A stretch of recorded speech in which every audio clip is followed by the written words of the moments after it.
Exercise 7 coordinate geometry निर्देशांक ज्यामिति कक्षा 10। हालांकि 9 में तुमको बता चुके हैं हम। पहले क्षैतिज रेखा मतलब जो इस प्रकार से रहेगा, इसे पृथ्वी के समांतर है ना, उसको कहते हैं एक्स अक्ष। क्षैतिज रेखा क्या कहते हैं? एक्स अक्ष। खड़ी रेखा कहो, चाहे ऊर्ध्वाधर रेखा कहो, चाहे हॉरिजॉन्टल लाइन कहो, है ना, बस समझ में ना, उसको कहते हैं वाई अक्ष। एक्स अक्ष तथा वाई अक्ष आपस में प्रतिच्छेद करता है। देखो एक्स अक्ष ऐसे, वाई अक्ष है ना, एक्स अक्ष और वाई अक्ष आपस में से इस प्रकार से कटेगा ना, प्रतिच्छेद करता है और किसी तल को 4 भाग में बांटता है। ऐसे कटेगा तो एक तल यहाँ हो जाएगा, एक इधर, एक इधर, एक इधर होगा ना। तो एक्स अक्ष तथा वाई अक्ष किसी तल को आपस में प्रतिच्छेद करके 4 बराबर भागों में बांटता है। उन्हीं चारों भागों में से प्रत्येक भाग को चतुर्थांश कहते हैं, क्वाड्रेंट्स कहते हैं। इसी को लिखे हैं एक्स अक्ष तथा वाई अक्ष आपस में प्रतिच्छेद करती है और किसी तल को 4 बराबर भागों में विभाजित करती है। उन्हीं भागों को चतुर्थांश कहते हैं। इस प्रकार से एक्स अक्ष वाई अक्ष प्रतिच्छेद करेगा, 4 भाग में बांटा ना, इसी को कहते हैं प्रथम चतुर्थांश, द्वितीय, तृतीय, चतुर्थ चतुर्थांश। ठीक है। एक्स अक्ष एवं वाई अक्ष के प्रतिच्छेद बिंदु को मूल बिंदु कहते हैं। एक्स अक्ष तथा वाई अक्ष का जो प्रतिच्छेद बिंदु, इसी को क्या कहते हैं? मूल बिंदु कहते हैं।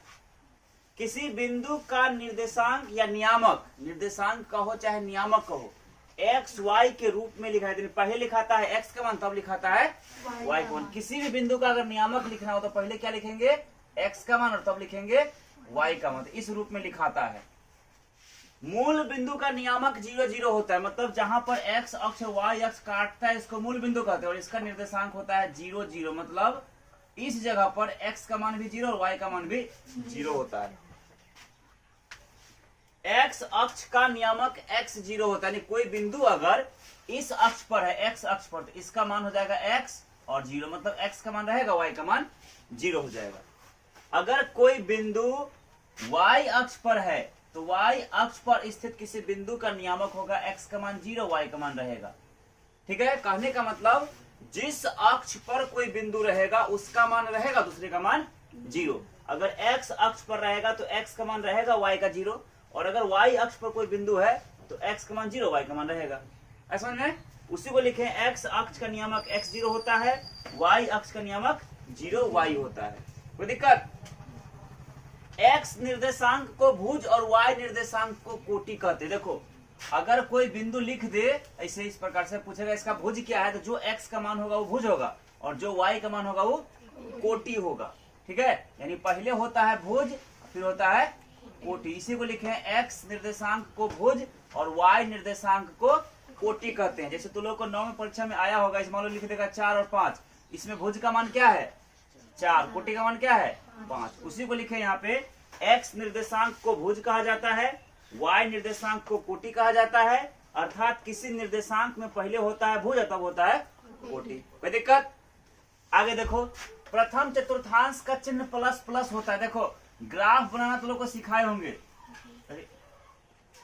ग्राफ बनाना सिखाए होंगे तो बताए होंगे। प्रथम चतुर्थांश इसको कहते हैं, इसमें प्लस प्लस होता है, इधर प्लस होगा, इधर माइनस होता है, ऊपर में प्लस होता है और नीचे में माइनस होता है। सिखाए थे ना।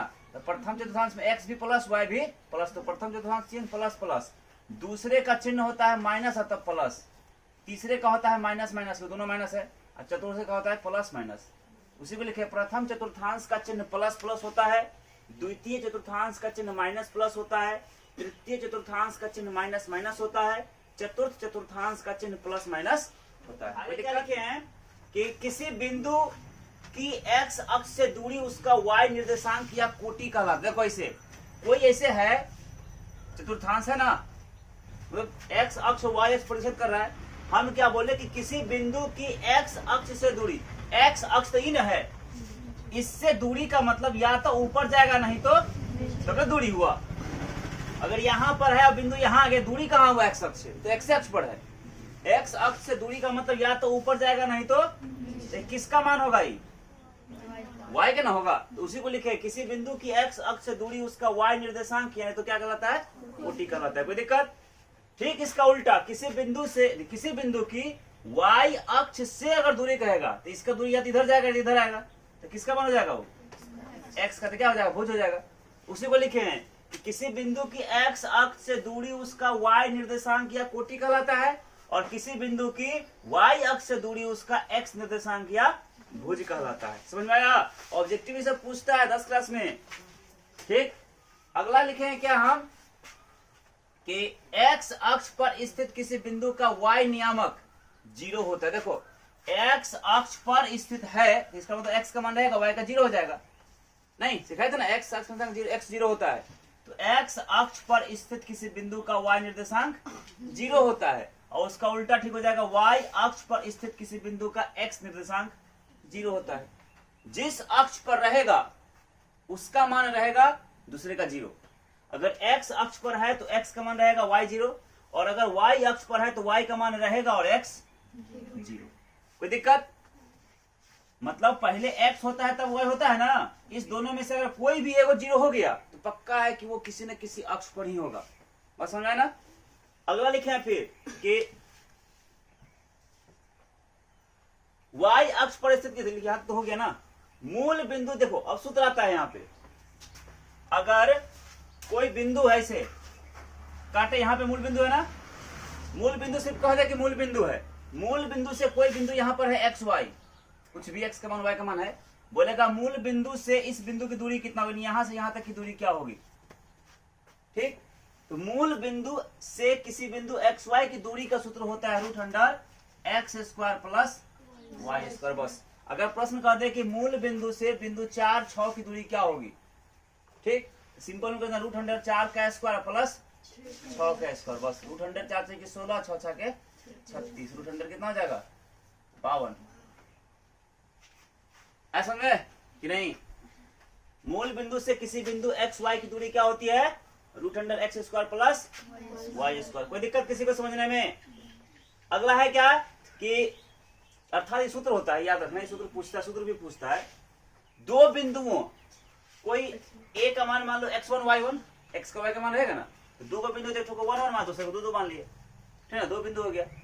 दो बिंदुओं a x1 y1 b x2 y2, a का नियामक ये हुआ, b का नियामक ये हुआ, के बीच की दूरी अगर निकालने के लिए कहेगा तो सूत्र होता है √x1 - x2 का स्क्वायर प्लस y1 - y2 का स्क्वायर। मतलब यहाँ वाले का मान माइनस यहाँ वाले का मान का स्क्वायर, और उसमें जोड़ देंगे फिर यहाँ वाले का मान और माइनस यहाँ वाले का मान का स्क्वायर, उसका वर्गमूल निकाल लेंगे।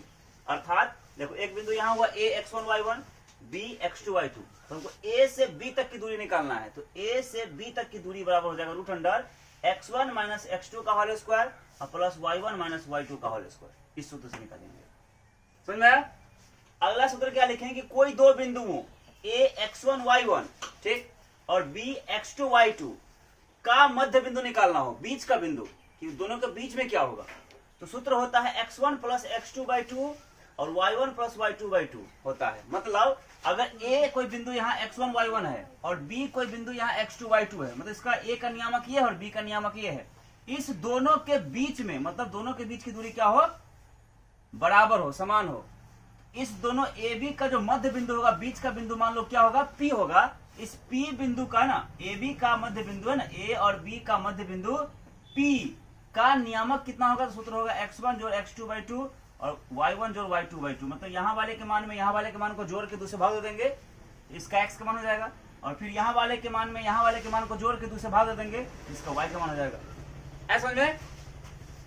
उसी प्रकार दो बिंदु a x1 y1 तथा b x2 y2 को यदि कोई बिंदु P m/n में अंतः विभाजित करता हो, ऐसे इस प्रकार से कोई रेखा है, यहाँ पर a है मान लो x1 y1 और यहाँ पर है b मान लो x2 y2, कोई दो बिंदु है, दोनों का नियामक दिया हुआ है, और इसको कोई बिंदु कहीं पर भी मान लो P है जो इसको m और अनुपात n में बांटता है, 3:4 में, 5:8 में, 8:7 में, किसी भी अनुपात में काटता है, तो इस P का नियामक क्या होगा, तो इसी का सूत्र होता है mx2 + nx1/m + n और my2 + ny1/m + n, ये वाला। बात समझ में आया? मतलब m हुआ ये पहला अनुपात, यानी इसका सूत्र ये होता है ऐसे, इसका mx2 + nx1/m + n और my2 + ny1/m + n, ये सूत्र होता है अंतः विभाजन का। ऐसा समझ में? अब देखो आगे का फॉर्मूला,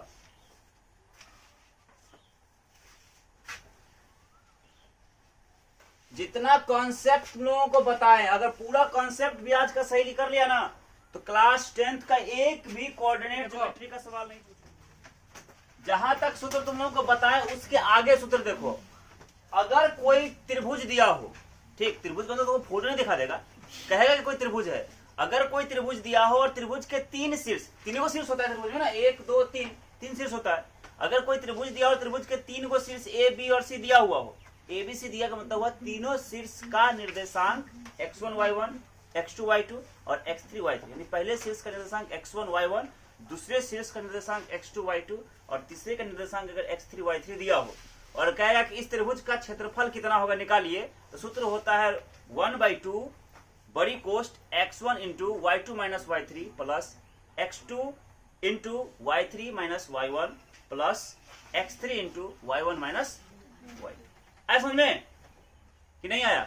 उसी को यहां लिखे हैं कि किसी त्रिभुज के तीन शीर्ष a यानी a x1 y1, b x2 y2 और c x3 y3 दिया रहे, उस त्रिभुज का क्षेत्रफल अगर ज्ञात करने के लिए कहें, जैसे इसका दिया हुआ a b और c दिया हुआ है, इसका क्षेत्रफल निकालना है, तो त्रिभुज abc का क्षेत्रफल बराबर होगा 1/2 बड़ी कोष्ट x1 into y2 minus y3 plus x2 into y3 minus y1 plus x3 into y1 minus y2। इसको कहते हैं 23 31 12। देखो यहाँ 23 31 12, 1 2 3 यानी x का 1 x1 x2 y2 यानी x1 x2 y बोलते हैं x3 और 23 31 12 y का मान बिठा देंगे, हो जाएगा ना। मतलब क्या हुआ, 1/2 लगा देंगे, बड़ी कोष्ट लिख देंगे, x1 मतलब यहाँ वाले का मान बिठा देंगे, फिर कोष्ट y2 माइनस y3 मतलब यहाँ का मान घटा यहाँ का मान, ठीक, फिर प्लस x2 लिख देंगे और फिर कोष्ट में y3 माइनस y1 यहाँ वाले का मान माइनस यहाँ वाले का मान, उस हिसाब से बैठा के हल कर लेंगे।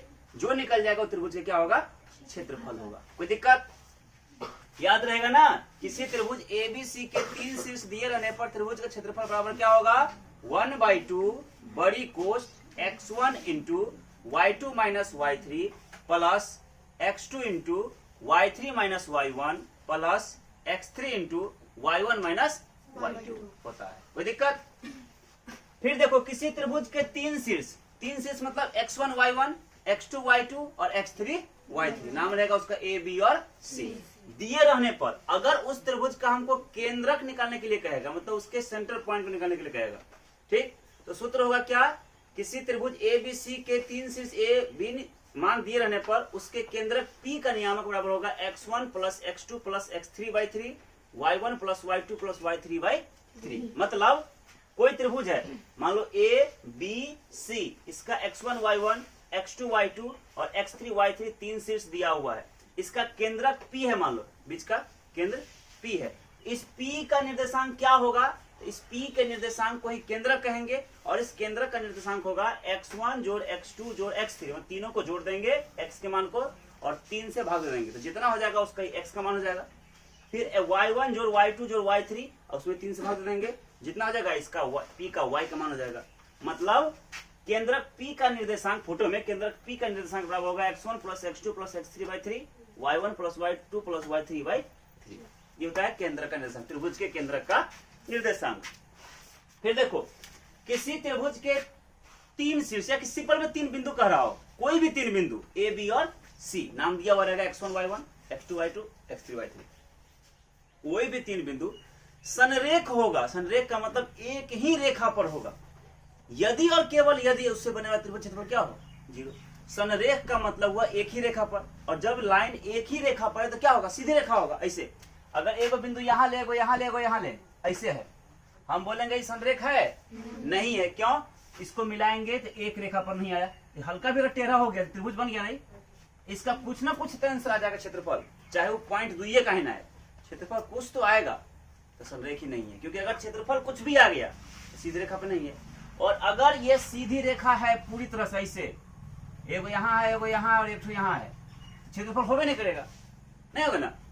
इसीलिए लिखे हैं कि तीन बिंदु संरेख होंगे यदि और केवल यदि उनसे बनने वाले त्रिभुज क्षेत्रफल क्या हो जाए, 0 हो जाए, 0 हो जाए। उसी को लिखे यहाँ पे, तीन बिंदु संरेख होता है यदि और केवल यदि उनसे बनने वाले त्रिभुज क्षेत्रफल बराबर क्या हो जाए, 0 हो जाए। अर्थात x1 देखो यहाँ पे होता था बड़ी कोष्ठ में 1/2 होता था ना, इधर गुना था ना, इधर हो जाएगा 0 हो जाएगा वो, तो इसको लिखे हुए नहीं किए हैं, सीधा क्या लिख दिए हैं x1 into y2 minus y3। यही चीज सेम है, ये जो 1/2 है ना, इधर बराबर में 0 था तो 0 में भाग दे दिए, 0 हो गया वो। सिंपल में इतना इतना बराबर क्या हो जाएगा 0।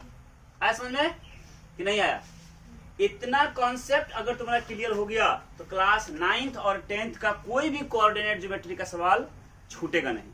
ठीक, अच्छे से कंप्लीट कर लेना। अगला विषय निकालना।